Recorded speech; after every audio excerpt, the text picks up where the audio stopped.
नमस्कार, आप सभी का स्वागत है भारत 24 पर। मैं हूं आपके साथ पूर्णिमा मिश्रा। शाम के 6 बज चुके हैं और वक्त है दहाड़ का। पश्चिम बंगाल और तमिलनाडु के चुनावी नतीजों ने सिर्फ सरकारें नहीं बदली हैं, बल्कि विपक्ष की राजनीति की पूरी जमीन हिला दी है। जिस इंडिया गठबंधन को बीजेपी के खिलाफ सबसे बड़ा राजनीतिक मोर्चा बताया जा रहा था, आज उसी गठबंधन के भीतर भरोसे की दीवारें दरकती नजर आ रही हैं। सबसे बड़ा झटका तमिलनाडु से आया, जहां गठबंधन की अगुवा कांग्रेस पर सत्ता के लिए अपने ही सहयोगी डीएमके की पीठ में छुरा घोंपने के आरोप लग रहे हैं। कांग्रेस ने डीएमके से दूरी बनाई और टीवीके के साथ खड़ी नजर आई। इससे डीएमके का गुस्सा फूट पड़ा। एमके स्टालिन ने दो टूक कह दिया, अगर साथी ही साथ जोड़ दें तो फिर ऐसे गठबंधन का मतलब क्या रह जाता है। यानी सवाल सीधा है, क्या इंडिया गठबंधन विचारधारा से बना था या सिर्फ सत्ता की सीढ़ी? और जैसे ही चुनावी जमीन खिसकी, क्या साथी भी बिखरने लगे। इधर बंगाल में करारी हार के बाद ममता बनर्जी भी दबाव में हैं, लेकिन इसी बीच समाजवादी पार्टी के मुखिया अखिलेश यादव कोलकाता पहुंचते हैं, ममता से मुलाकातें करते हैं, तस्वीरें पोस्ट करते हैं और फिर एक लाइन लिखते हैं, हम वो नहीं जो मुश्किल में साथ छोड़ दें। यानी इशारों इशारों में अखिलेश यादव ने कांग्रेस को मैसेज दे दिया। ऐसे में सवाल ये उठता है कि क्या अखिलेश अब विपक्ष की नई धुरी बनने की कोशिश में है? कांग्रेस के पूर्व नेता मणिशंकर अय्यर ने इस तरीके के बयान दिए कि इंडिया गठबंधन का नेतृत्व अब अखिलेश, ममता या स्टालिन जैसे नेताओं को संभालना चाहिए। ऐसे में सबसे बड़ा सवाल तो यही है कि क्या कांग्रेस की रणनीति ने इंडिया गठबंधन की नींव हिला दी है? और सबसे बड़ा सवाल, जो गठबंधन चुनाव से पहले खुद को देश का विकल्प बता रहा था, मोदी को हराने के नाम पर निकला था, क्या वही गठबंधन अपने अस्तित्व की लड़ाई लड़ रहा है? दहाड़ में आज इसी पर होगी सीधी, तीखी और आर पार की बहस, लेकिन उससे पहले वार पलटवार। देखिए, श्री अखिलेश यादव जी को इस समय बहुत अच्छे डॉक्टर से बहुत अच्छे तरीके से इलाज की आवश्यकता है।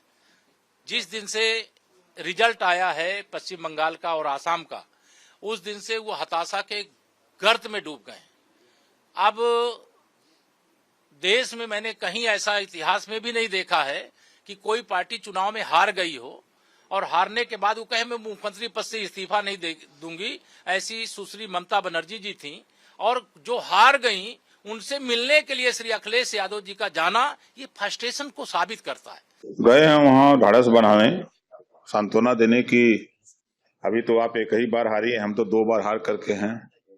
चलो हम और आप मिल करके हार की श्रृंखला बनाएं।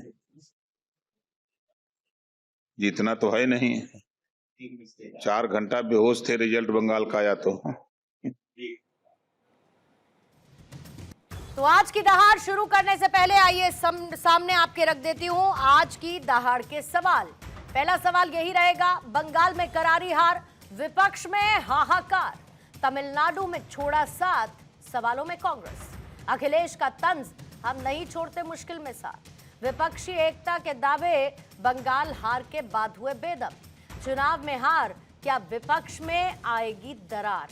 हमारे साथ बीजेपी के प्रवक्ता माधवी अग्रवाल मौजूद हैं, कांग्रेस के प्रवक्ता अबू शर्मा जी हमारे साथ चर्चा में मौजूद हैं, अखिलेश कटियार जी समाजवादी पार्टी के प्रवक्ता हैं, साथ ही अनुराग वर्मा जी वरिष्ठ पत्रकार के तौर पर स्टूडियो में हैं और प्रेम कुमार जी वरिष्ठ पत्रकार, सीनियर जर्नलिस्ट की भूमिका निभाते हुए दहाड़ की चर्चा में आज नजर आएंगे। आप सभी मेहमानों का बहुत बहुत स्वागत करती हूं और शुरुआत करना चाहूंगी अबू शर्मा जी आप ही के साथ, क्योंकि तमिलनाडु में आप लोगों के ऊपर गंभीर आरोप लग रहे हैं, डीएमके को कमजोर करने के आरोप। गठबंधन कहां है और क्या गठबंधन में अब खुलकर मोहभंग होने लगा है? देखिए, गठबंधन कभी कभी जनता का जो जनादेश आता है और जनता जिसके साथ रहता है, तो कभी कभी पार्टी का आला नेता शायद ये सिद्धांत लिया, जो जनता जिस तरफ जा रहे तो उनके साथ में रहना है, जनता के साथ रहना है। तो शायद ऐसा कोई पार्टी आला नेता निर्णय लिया तो वो पार्टी के हित के लिए और तमिलनाडु का जनता के हित के लिए लिया होगा। तो इस बारे में विस्तार से तो अभी मैं बताने की स्थिति में नहीं हूँ, क्योंकि मैं पार्टी का नीति तय नहीं करता हूँ, मैं एक प्रवक्ता हूँ। तो पार्टी आला नेता ये सिद्धांत लिया। मुझे तो लगा कि पार्टी के प्रवक्ता ही पार्टी की नीति को टीवी चैनल्स पर चर्चाओं में सामने रखते हैं। हाँ हाँ, जरूर रखते हैं, क्यों नहीं रखते हैं, लेकिन ये बहुत जल्दीबाजी हो जाएगा। हम लोग विचार विमर्श करेंगे, आला नेता से सलाह विमर्श करके तब हम एक निर्णय में पहुंच सकते हैं। लेकिन इतना जल्दी आप अगर हमको निर्णय में पहुंचने तो इतना देर अबू जी, मणिशंकर अय्यर तो नहीं रुके। आप अभी रुकना चाहते हैं, ठीक है, एक बात है, लेकिन मणिशंकर अय्यर साहब तो नहीं रुके। सोचा उन्होंने कि चलो कह ही देते हैं जो कहना है। सुनिए, कांग्रेस पार्टी एक ऐसा पार्टी है, ये भारतीय जनता पार्टी जैसा गैस चेंबर नहीं है जहां अमित शाह जी और नरेंद्र मोदी जी जो कहेंगे वो फाइनल। यहाँ सबको बोलने का आजादी है और वो सब अपना अपना, लेकिन पार्टी का औपचारिक बयान तब तक आता है जब जयराम रमेश जी आप लोगों को कुछ बताए या पवन खेरा जी बताए। तो बाकी कोई भी आदमी उसके हिसाब से वो कह सकते हैं, सम्मानित नेता है, लेकिन ये पार्टी का ऑफिशियल बयान नहीं। नहीं, आपका ठीक है, पार्टी का ऑफिशियल बयान हो ना हो, लेकिन जो समाजवादी पार्टी कह रही है, जो डीएमके कह रही है, जो मणिशंकर अय्यर कह रहे हैं, अब उसको आधार बना के, वैसे भी कांग्रेस की भी पोजीशनिंग नहीं है, क्या ही कहेगी इस पर, ये भी समझने में बहुत ज्यादा दिक्कत नहीं है। कटियार साहब आज कह दिया अखिलेश यादव ने, एक सेकंड सर, एक सेकंड, कटियार साहब आज कह दिया अखिलेश यादव ने, हम वो नहीं जो मुश्किल में साथ छोड़ दें। संदेश कांग्रेस के ऊपर सीधा तंज है क्या अखिलेश कटियार जी? नहीं, ये कांग्रेस के ऊपर तंज नहीं है। समाजवादी पार्टी के राष्ट्रीय अध्यक्ष और समाजवादियों का बड़ा पुराना रिश्ता है मैं ममता दीदी के साथ, इसलिए हम जो उनके साथ जिस तरीके की हरकत लोकतंत्र में की गई है, जो उनका जनादेश जैसे चोरी करके सरकार भाजपा ने बनाई है, तो उसकी लड़ाई में हम सारे समाजवादी परिवार के लोग दीदी के साथ हैं। और जो आपने बात अभी यहाँ पे शुरू की, मैं थोड़ा सा उसी पे आऊं। दिलीप घोष जी का बयान आपने सुना होगा, बड़े प्रदेश के नेता है, जेसीबी पे बैठ के, वो बुलडोजर पे बैठ के जेसीबी पे वो अपना जुलूस निकालते हैं और उनका बयान आता है कि सबका साथ, सबका विकास और सबका हिसाब। ये जरूर आपने देखा होगा। तो किसका हिसाब है, कैसे हिसाब है, कैसे कैसे क्या होगा, पश्चिम बंगाल में कौन सी धारा बहेगी, ये बात समझ नहीं आती।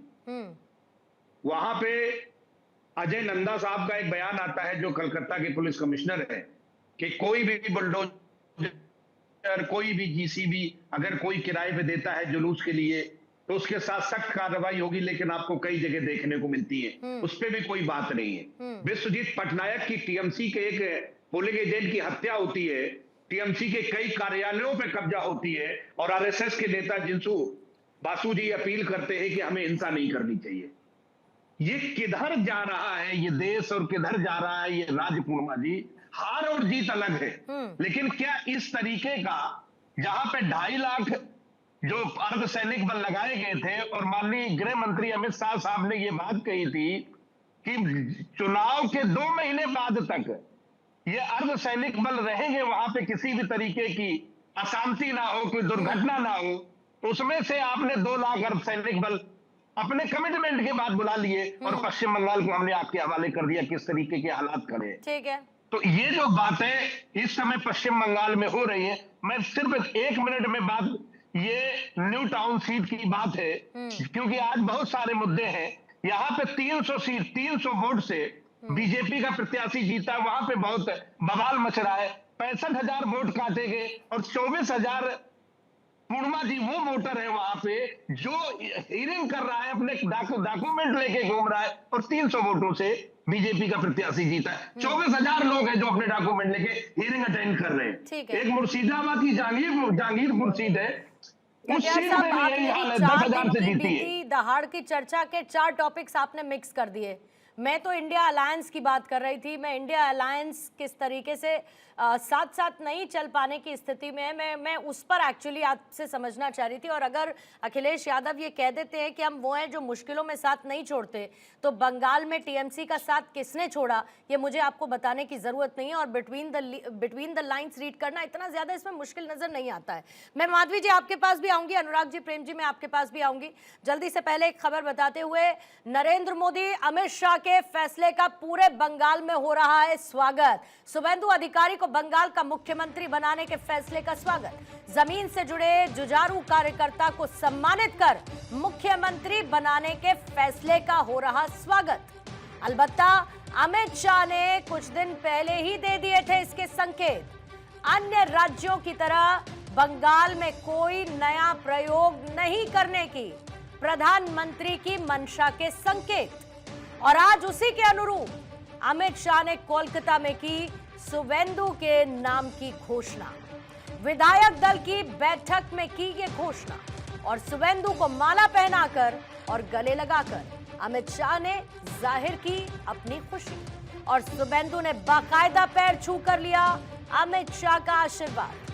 सचमुच अमित शाह को पहली बार देखा गया इतना खुश, क्योंकि नरेंद्र मोदी अमित शाह के चुनावी अभियान की आज हुई परिणति।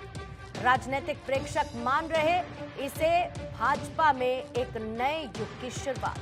अब नए नए प्रयोग करने के साथ साथ पुराने और अनुभवी लोगों को भी महत्वपूर्ण जिम्मेदारी दिए जाने के संकेत। और अब कल 9 मई को प्रधानमंत्री की मौजूदगी में शुभेंदु अधिकारी लेंगे बंगाल के मुख्यमंत्री पद की शपथ।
आइए वापस चर्चा की तरफ लौटते हैं। माधवी अग्रवाल जी, आपके पास आती हूं।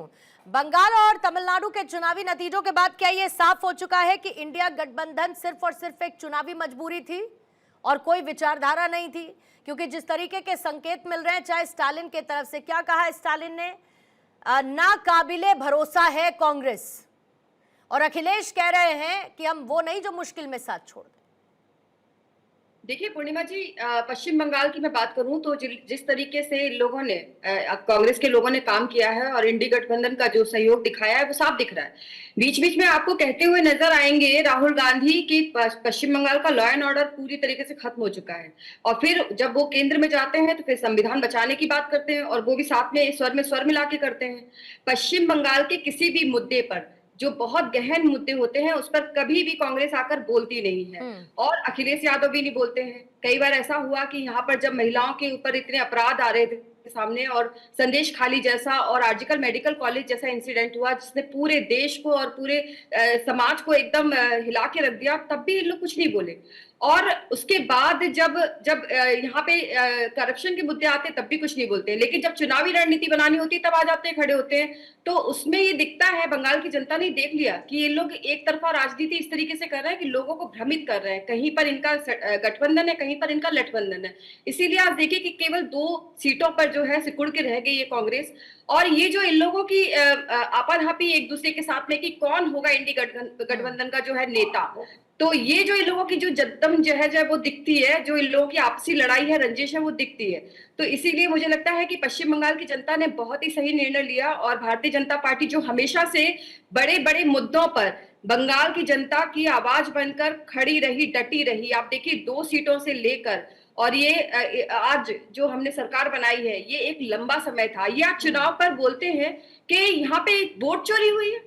मतलब सोचने की बात है कि वोट चोरी का इल्जाम लगाने के पहले एक बार आप आंकड़े देखिए, आप एक बार इतिहास देखिए कि पश्चिम बंगाल में 300 से ज्यादा लोगों ने, भाजपा के कार्यकर्ताओं ने बलिदान दिया है, और 2 सीटों से शुरू होकर 3% वोट से लेकर आज हम 46% वोट तक पहुंचे हैं। ये ऐसे ही हुआ है क्या? इतने सारे आप लोगों ने एलिगेशंस, और साथ ही साथ जो हमारे नेता है, नेतागणों के ऊपर में कितने सारे लोगों ने जो है झूठे केस दिए, और ऐसे केस उनको कितनी बार जेल में जाना पड़ा, और हर मुद्दे पर हम लोगों ने डट कर यहाँ पर आवाज लगाई, आवाज बनकर हम खड़े रहे, तब जाके आज 15-16 सालों के बाद हमने यहाँ सरकार बना पाए। लेकिन कांग्रेस ने क्या किया? मुख्यमंत्री कौन बना बंगाल की? कांग्रेस ने क्या किया है? देखिए, भारतीय जनता पार्टी में जो भी आता है ना, वो भाजपा ही हो जाता है। ये आप ये समझ के रखिए। आप मुख्यमंत्री बंगाल के मुख्यमंत्री कौन बना? ऐसे तो आपकी जो ममता बनर्जी थी, वो भी तो कांग्रेस में थी पहले। तो मुख्यमंत्री का आप ये इतिहास में दिखाइए। पश्चिम बंगाल नहीं, अभी मुख्यमंत्री किसको बनाया? अभी मुख्यमंत्री किसको बनाया? जनता के हिसाब की थी। और साथ ही साथ आपको बता दूं, शुभेंदु अधिकारी जो है, माधवी जी, अभी मुख्यमंत्री कौन, किसको बनाया, किसको बना रहे? आपको नहीं पता है किसको बनाया? अभी तो शुभेंदु अधिकारी जी पूछ रहा हूँ आप नहीं, किसको बनाया? तो आप लोग सेकुलर की बात करते हो और अपीसमेंट की राजनीति में संलग्न रहते हैं ममता बनर्जी के साथ। 2014 में आपका ऑफिशियल, सुन लीजिए ना, 2014 में आपका भारतीय जनता पार्टी का अबू शर्मा जी, आप मुझे बताइए, आप लोग कौन से जनसाधारण के मुद्दों पर पश्चिम बंगाल में खड़े हुए हैं? वो वीडियो कहाँ है? बता दीजिए। और आपको तो, आपके राहुल गांधी को तो आपके मुख्यमंत्री ने पैर ही नहीं रखने दिया। मेरा सवाल का जवाब दीजिए ना माधवी जी। अबू जी, इनसे आप मुख्यमंत्री का चेहरा पूछ रहे हैं और आप बहुत ज्यादा इतिहास में जा रहे हैं, लेकिन फिर इतिहास में जाते जाते ये भी तो सोचिए कि बंगाल में ऐसा कब मौका था जब कांग्रेस का, विपक्ष का भी कोई चेहरा था। आप सोचिए कि आपकी स्थिति कहाँ है आज की तारीख में। आप तो विपक्ष के चेहरे के तौर पर भी नहीं है, तो आपका चेहरा कहाँ है? और जब आपके अपने सहयोगी आप पर भरोसा नहीं जता रहे हैं, तो आप सोचिए कि जो सिंधी गठबंधन में राहुल गांधी को जिस फेस के तौर पर उतारा गया, उसकी क्रेडिबिलिटी कहाँ है? आज आपके साथी पार्टी के लोग अगर आप पर तंज कसते हैं, तो आपकी क्रेडिबिलिटी कहाँ है? राहुल गांधी के चेहरे की क्रेडिबिलिटी कहाँ है? और जब क्रेडिबिलिटी खत्म हो जाए, भरोसा खत्म हो जाए, तो इंडी गठबंधन का अस्तित्व कैसा होगा, ये भविष्य में सोचने वाली बात है।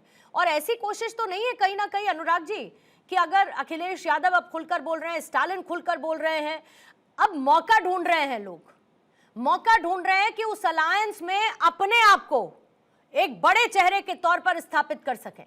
क्योंकि राहुल गांधी के बाद साथ साथ ये कहा जाता था ना, दीदी होनी चाहिए चेहरा, ममता बनर्जी होनी चाहिए चेहरा। अब ममता बनर्जी भी हार गई, तो लोगों को मौका है ना कि शायद अपने आप को एक चेहरे के तौर पर सामने रखा जा सके अलायंस के। ऐसा है क्या? देखिए पूर्णिमा जी, सबसे पहली बात तो अगर आप इंडिया अलायंस के बारे में बात करें तो इंडिया अलायंस एक ऐसी शेल कंपनी की तरह है कि वो साल भर तो उसकी फाइल का कोई अता पता नहीं होता है। जब रिटर्न भरने का टाइम आता है तो निकाला जाता है, एक फाइल रिटर्न भर दिया जाता है, फिर फाइल वापस रख दी जाती है। तो इंडिया अलायंस भी वही है कि जब चुनाव आता है तो बाहर निकलता है, उसकी बातें होती हैं, गठबंधन की बातें होती हैं, चुनाव लड़ने की बातें होती हैं, उसके बाद वो कहीं नेपथ्य में चला जाता है। ऐसी स्थिति में ये अलायंस सिर्फ नाम का है और इसका कोई अस्तित्व नहीं है, सबसे पहली बात। इसके बाद आता है अब एक चीज जो विपक्ष ने सबसे पहले समझा था और उस पर अमल करने की कोशिश की थी कि विपक्ष का वोट, यानी विपक्ष के वोट का मतलब है कि जितने भी ये दल हैं इनका जो एक मुसलमान वोट बैंक है वो डिवाइड ना हो, उसके लिए एक अलायंस की जरूरत थी, तो वो अलायंस है। तो अब उसका नेता कौन होगा? देखिए, अब उसमें ममता बनर्जी ने अपने आप को एक तरह से वो पिच किया था कि वो उस अलायंस की नेता हैं। राहुल गांधी जी पे थोड़ा सा उनके अलायंस पार्टनर्स का विश्वास हटने लगा था। फिर राहुल गांधी जी का जो पार्ट टाइम राजनीति, यानी जो वो खाली समय जब मिल गया तो राजनीति कर ली, कभी 2-4 रैलियां कर ली, वो वाला जो एटीट्यूड है वो इन लोगों को नहीं सूट कर रहा था। ऐसी स्थिति में ममता बनर्जी इंडिया अलायंस की नेता बनना चाहती थी, लेकिन इस चुनाव के बाद देखिए चुनाव हारने से इतना फर्क नहीं पड़ा है। जो बड़ा फर्क पड़ा है जो ये अपनी सीट हारी है, उससे जो है इनके जो पार्टी पे वोटर पे जो पकड़ थी वो कहां ढीली पड़ी है, उस पे एक सवाल है। लेकिन देखिए एक चीज मैं और आपको बता दूं पूर्णिमा जी, ममता बनर्जी को साधारण नेता मत समझिए। वो इतनी आसानी से डरने वाली नहीं है, बैठने वाली नहीं है। अभी वो जिस दिन से वो दिल्ली आके बैठेंगे, राहुल गांधी जी की मुसीबत खड़ी होने वाली है डेली बेसिस पे विपक्ष में। इंडिया अलायंस के जो देखिए, अब राहुल गांधी जी की भी साथ समस्या ये है कि भारतीय विपक्ष की पूरी समस्या ये है कि कांग्रेस के बिना विपक्ष नहीं। देखिए मानिए ना मानिए 99 सीट तो उन्हीं के पास है ना, और कांग्रेस का मतलब नेहरू गांधी परिवार है, इसके अलावा वहां पे कुछ नहीं है। तो ऐसी स्थिति में राहुल गांधी विपक्ष के अनडिस्प्यूटेड नेता, वो अपने को मानते हैं, आप माने या ना माने वो तो मानते हैं और उनकी पार्टी मानती है। तो इतना आसान नहीं है कोई भी नया नाम या नया फेस आ पाना। राहुल गांधी जी इतनी आसानी से अपनी सीट, वो अपने आप को भविष्य का जो प्रधानमंत्री पद का दावेदार मानते हैं, वो क्लेम वो छोड़ने वाले नहीं। स्टेट में जिसने बनना है बन जाओ, उसमें उनको बहुत ज्यादा फर्क नहीं पड़ता है। वो अपने आप में ये मानते हैं कि वो प्रधानमंत्री बनने के लिए ही उन्होंने जन्म लिया है, तो उसमें वो कोई इफ एंड बट बर्दाश्त नहीं कर सकते। ठीक है, लेकिन Prem Kumar sir, practically speaking पिछले कई विधानसभा चुनावों में जहां पर क्षेत्रीय पार्टियों का दबदबा क्योंकि राज्यों में रहता है, और ऐसे में वहां पर कांग्रेस की जो पोजीशनिंग रही, ऐसा लगता है कि कांग्रेस ने हर बार कंधा मांगने की कोशिश की। आप खुद इतिहास उठाकर देख लीजिए, कांग्रेस जहां पर जितनी सीटें देना चाहती थी कि कांग्रेस को उतनी सीटें मिली, वहां की क्षेत्रीय पार्टियों ने उनको उतनी सीटें नहीं दी। अब मणिशंकर अय्यर का भी ऐसे में आकर ये कह देना कि भाई अब तो अखिलेश, ममता या स्टालिन जैसे नेताओं को चेहरा इंडिया अलायंस का बनाना चाहिए, ऐसे में कांग्रेस क्या करे अब? क्योंकि एक ट्रस्ट डेफिसिट बहुत क्लियरली नजर आ रहा है, माने या ना माने वो एक अलग बात है। प्रेम सर 2 मिनट, शुभेंदु अधिकारी की प्रतिक्रिया शायद इसी बीच में आ रही है, एक बार वो सुन के वापस से मैं इसी सवाल के पास आऊं।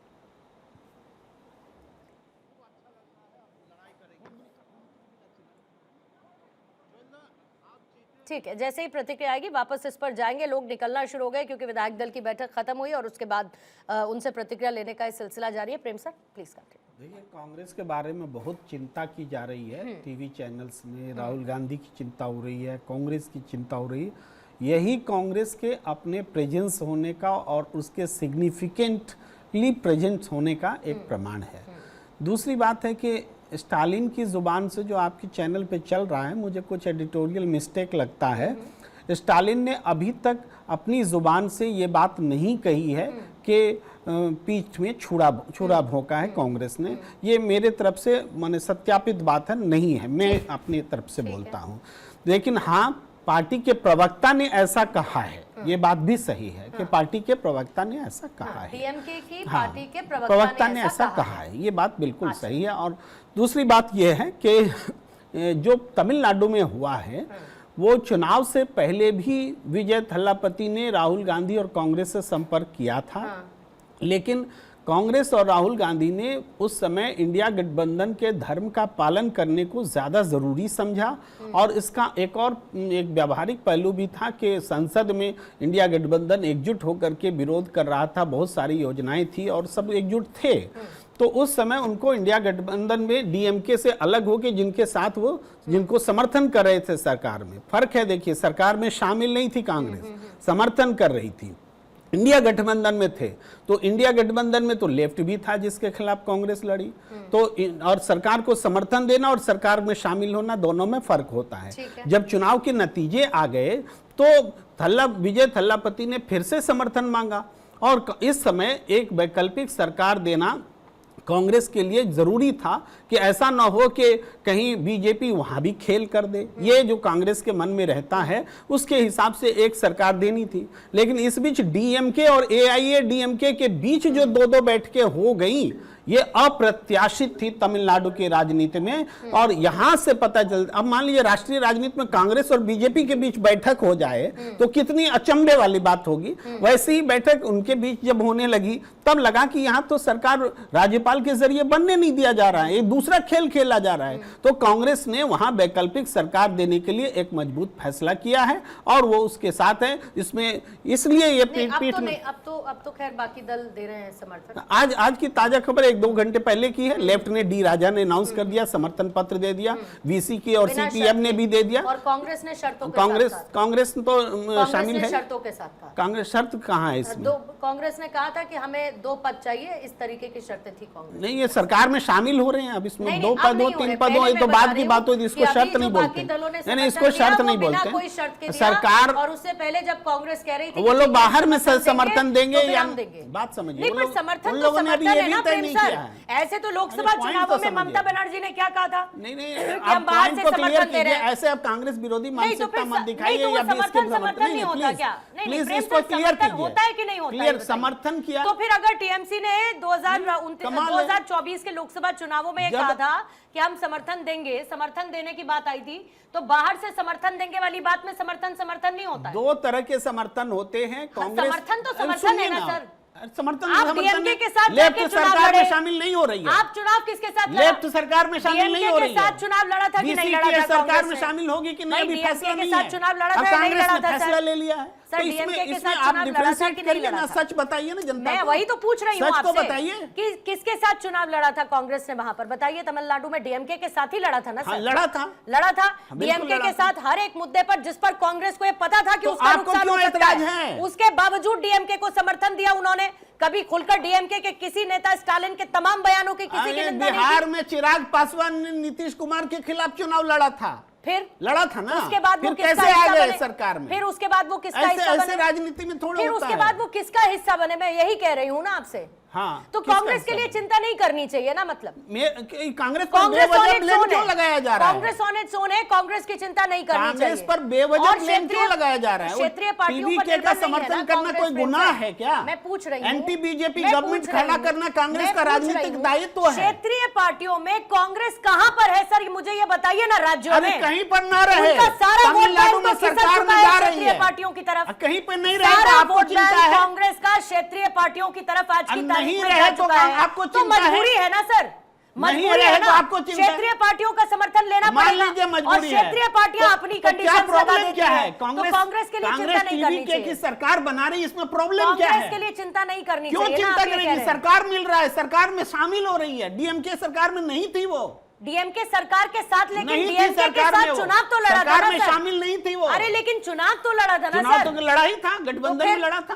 तो फिर जब साथ में चुनाव लड़ा था और चुनाव जीतने के बाद आप कितनी भी क्लैरिफिकेशन दे लीजिए, इसको कान घुमाकर पकड़कर आप जनता दल के जमाने में हुआ था, लेकिन सर ये तो तय है कि डीएमके के साथ चुनाव लड़ा कांग्रेस ने।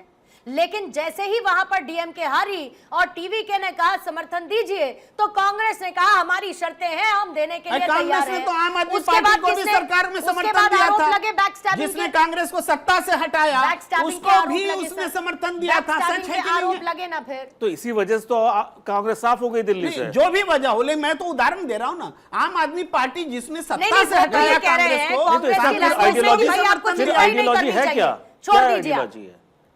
वो तो ये कह रहे हैं छोड़ दीजिए, आप कांग्रेस की चिंता ही मत करिए। ठीक है, नहीं करते हैं तो कांग्रेस अपनी चिंता स्वयं तो कर ले फिर। इसी को तो आप लोग लोकतंत्र की खूबसूरती कहते हैं ना, मजबूत विपक्ष कहते हैं। तो मजबूत विपक्ष दिखना चाहिए ना फिर सर। लॉजिक सब लीजिए, सारे उदाहरण रखिए, दिखना चाहिए ना मजबूत विपक्ष। केवल कांग्रेस पर हैमर और कोई देश में पार्टी नहीं है उसकी, वो गलतियां नहीं कर रही है, वो अनैतिक गठबंधन नहीं कर रहे हैं, वो अनैतिकता नहीं कर रहे हैं, लेकिन सारा जोर जो है कांग्रेस पर। अच्छा है, कांग्रेस पर कीजिए तो कांग्रेस पर चर्चा होगी। इसी के साथ बूस्टर डोज मिली है अबू जी को। अबू जी बोलिएगा। हेलो। हाँ अबू जी बोलिए। हाँ, सबसे पहले मैं समाजवादी पार्टी का जो प्रतिनिधि यहाँ है उनको एक नसीहत देना चाहता हूँ। किरणमय नंदा जी आपका वरिष्ठ नेता है, उनसे जाके पूछ लेना टीएमसी द्वारा बंगाल में किस तरह से हिंसा हुआ, चाहे कांग्रेस के कार्यकर्ता हो, चाहे भारतीय जनता पार्टी का कार्यकर्ता हो, चाहे वामपंथी कार्यकर्ता हो, सबके ऊपर हमला हुआ। इसमें अगर हमला हुआ तो ये सच्चाई है। अगर ये मैं कहूँ तो मैं भारतीय जनता पार्टी का भाषा नहीं कह रहा हूँ, ये सच्चाई कह रहा हूँ। उसके बाद भी राहुल गांधी जी जब संविधान लेके उत्तर प्रदेश में दौरा किया था, उसके बाद ही जो भी कामयाबी समाजवादी पार्टी को मिली वो राहुल गांधी के चलते ही मिली। और जो दलित समाज कभी भी समाजवादी पार्टी को वोट नहीं किया, वो सिर्फ और सिर्फ राहुल गांधी के लिए समाजवादी पार्टी में वोट दिया। तो मेरा कहना ये है, अखिलेश जी को बंगाल का सच्चाई समझना चाहिए। किरणमय नंदा जी के समय समाजवादी पार्टी का वेस्ट बंगाल सोशलिस्ट पार्टी इसका जवाब कटियार साहब आप जरूर देंगे, क्योंकि कटियार साहब कांग्रेस के मुताबिक जो उत्तर प्रदेश में आपको सफलता मिली वो राहुल गांधी की रैलियों के बाद ही मिली। क्योंकि मुझे याद आता है कि उस वक्त कांग्रेस को जितनी सीटें चाहिए थी अखिलेश जी ने बहुत घुमाया सर, बहुत घुमाया, और उतनी सीटें नहीं दी जितने वो चाहते थे। अब अबू साहब कह रहे हैं राहुल जी रैलियां ना करते तो जो आपने हासिल किया, अर्जित किया, वो आप नहीं कर पाते। नहीं, ये विषय इस बात पे बात करने का नहीं है, लेकिन क्योंकि आपने बात उठा दी है तो हम आपको बताएं, चाहे राकेश राठौर हो सीतापुर के, चाहे उज्जवल रमन हो जो इलाहाबाद से, ये लोग जो कांग्रेस के सांसद हैं और या जो 6 सांसद और जीत के आए, अबू साहब हमने तो सीट भी दी और प्रत्याशी भी दिया, सब सपा के लीडर थे। हमारे नेता का दिल बहुत बड़ा है और हम हमेशा इस बात का ध्यान रखते हैं कि अगर हम आपके साथ गठबंधन कर रहे हैं तो गठबंधन का धर्म भी निभाएं, और जहां पे आप कमजोर हैं तो हम आपके अपने पार्टी के नेताओं को हमने कांग्रेस के सिंबल पर संसद में भेजने का काम किया। लेकिन आज तो बात दूसरी है। हम तो बड़ी जल्दी निकल गए इस बात से कटियार साहब, आप ज्यादा देर तक बोलेंगे तो फिर ब्रेकिंग न्यूज मिल जाएगी, ज्यादा देर तक बोलेंगे तो समस्या हो जाएगी, इसीलिए बड़ी जल्दी निकल लिया आप इससे।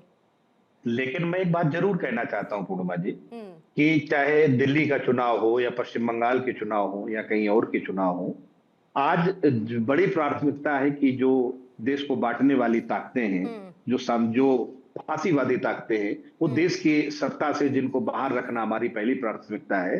अगर कांग्रेस दिल्ली में केजरीवाल साहब का समर्थन करती और दीदी के साथ होती तो शायद आज इस देश में इन दोनों राज्यों में परिणाम हम और बेहतर देख सकते। क्या बात कर रहे हैं आप? बंगाल का स्थिति आपको मालूम है? दीदी क्या घोटाला किया आपको मालूम है? क्या स्थिति में बंगाल को लाया आपको मालूम है? अखिलेश जी को मालूम है? जाके किरणमय नंदा जी से पूछिए ना, वो सच्चाई बताएंगे आपको। नहीं, मैं तो मुझे अबू जी की एक बात बड़ी अच्छी लगती है कटियार साहब की, जब भी बंगाल की बात आती है तो वो वहां क्योंकि भुक्तभोगी हैं, वो जानते हैं बंगाल की स्थिति, तो आप घुमाकर कितना भी दीदी को समर्थन दीजिए वो नहीं आएंगे साथ में। और ये एक बार नहीं, वो 10 बार ये बात साबित कर चुके हैं, वो नहीं आएंगे, आप कितना दीदी को समर्थन दे लीजिए। राजनीति में छटपटाहट अच्छा है, लेकिन सही छटपटाहट होना चाहिए। अखिलेश जी को नसीहत दीजिए आप लोग, जो सही जगह पे रहे, गलत जगह पे छटपटाहट करने से उत्तर प्रदेश में भी नुकसान हो जाएगा। सतर्क कर दीजिए आपका नेताजी को। अरे आपके जितने विधायक नहीं थे महाराज, उससे ज्यादा कई गुना ज्यादा हमने सांसद दिए हैं यूपी से आपको, तो इसमें बात नहीं करते हैं। राहुल गांधी जी संविधान लेके घूमने के बाद जो दलित संप्रदाय, मैं 3 बार मुलायम सिंह जी से मिला हूं, तो आप हमको उत्तर प्रदेश का राजनीति जितना आप बंगाल जानते हो उससे ज्यादा मैं उत्तर प्रदेश का राजनीति जानता हूँ। राहुल गांधी जी संविधान लेके बोलिए। आज तो जो शारदा चिट फंड में बीजेपी जिनके नाम के भ्रष्टाचार के पोस्टर छापती थी, बीजेपी उनको सीएम बना रही है। अभी मैं बोला, यही बात बोला, मैं यही बात बोला, लेकिन ममता बनर्जी जो किया था उसको बोले ना, ठीक है, मतलब अबू जी कहना चाह रहे हैं कटियार साहब कि ठीक है, आप बीजेपी पर तो आरोप लगाइए, उसमें कोई दिक्कत नहीं है, बीजेपी पर आरोप लगाएंगे हम साथ में, आदमी का साथ दे रहे हैं, लेकिन दीदी का साथ देंगे तो फिर हम साथ में नहीं है। ये बात अबू जी बहुत क्लियर करें। माधवी जी जल्दी से मैं आपके पास आती हूँ सर, क्योंकि बस समय खत्म ही हो रहा है। अखिलेश जी इसके बाद आप बैकडोर चर्चा कर लीजिएगा कि क्या बोलना है, कैसे बोलना है, बैकडोर चर्चा कर लीजिएगा। लेकिन माधवी जी 2029 का देखिए, इसके बाद चुनाव है और बंगाल विजय को आपके लिए एक बहुत बड़े मोरल बूस्टर के तौर पर देखा जा रहा है, लेकिन साथ ही ये भी देखना होगा कि जब इंडिया अलायंस ये कहता रहा कि हम तो लोकसभा चुनावों के लिए हमने गठबंधन बनाया था, तो आगे 2029 का भी चुनाव है। क्या अगर ये बिखराव की स्थिति ऐसी ही बनी रही तो आपको लगता है कि बीजेपी इससे गेन करने की कोशिश करेगी? देखिए पूर्णिमा जी, सच्ची बात यह है कि कांग्रेस एक परजीवी पार्टी बन के रह गई है। वो दूसरों पे आश्रित रहती है, लेकिन समस्या ये है कि राहुल गांधी को जो है वो एक तरीके से अपनी नेतागिरी बचानी है, उनको प्रधानमंत्री बनना है, और पारिवारिक पार्टी होने के कारण जो एक प्रेम है कांग्रेस का, वो किसी और को मौका भी नहीं देते हैं। अब यहाँ पे जो इनका गठबंधन है, समस्या ये बनती है कि गठबंधन का नेता कौन होगा। इस नेता बनने की जो दौड़ में और लड़ाई में ये एक दूसरे को टंडी मारते रहते हैं, और फिर क्या होता है, औंधे मुंह गिरते हैं ये जाके राज्यों में। अब जब राज्यों में आपके अंदर बिखराव है, आपके पास मुद्दे नहीं है, और मुद्दे होने के बाद भी आप लोगों का इंटेंशन जो है वो एक तरीके से लोगों के साथ में चालाकी करने का है, चिटिंगबाजी करने का है, तो सामने दिखता है। अब बंगाल के मुद्दे पर अगर बात की जाए तो आपको बताओ 2023 में भी कांग्रेस का एक कार्यकर्ता मारा गया, और अभी इलेक्शन में भी एक कांग्रेस का कार्यकर्ता मारा गया। लेकिन क्या राहुल गांधी ने एक बार भी आकर उस कार्यकर्ता के घर में किसी से मिलने की सोची, या एक बार भी खड़े हुए? मैं बार राहुल गांधी ने टीएमसी पर आरोप तो लगाया कि टीएमसी ने, ममता बनर्जी ने राहुल गांधी जी बंगाल में सरकार ठीक से नहीं चलाई।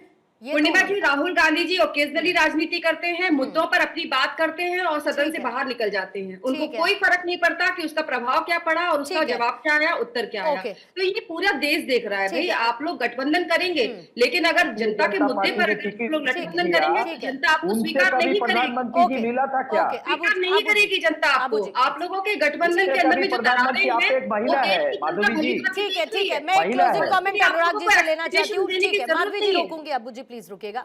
अनुराग सर, जो बात मैं कह रही थी शुरू में, वो अभी अबू जी ने और कटियार साहब ने लाइव में प्रूफ कर दी। विचारधारा जिसकी मैं बात कर रही थी, अभी वही आइडियोलॉजिकल डिफरेंसेस दोनों के बीच में भले ही सिर्फ बंगाल सेंट्रिक नजर आए, पर आए।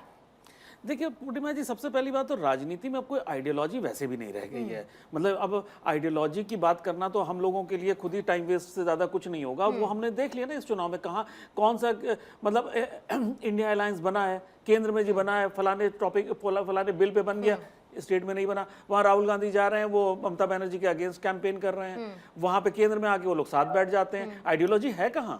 आप वहाँ पे आपने जिनके खिलाफ चुनाव लड़े उन्हीं को सपोर्ट कर रहे हैं तमिलनाडु में, आपके पास आइडियोलॉजी। ये सबसे बड़ी प्रॉब्लम ये हो गई है कि विपक्ष को आज ये पता ही नहीं कि उसे करना क्या है। ये आइडियोलॉजी से भी ज्यादा बड़ी समस्या विपक्ष की ये है कि हमें यही नहीं पता हमें करना क्या है, तो वही प्रॉब्लम हो रही है।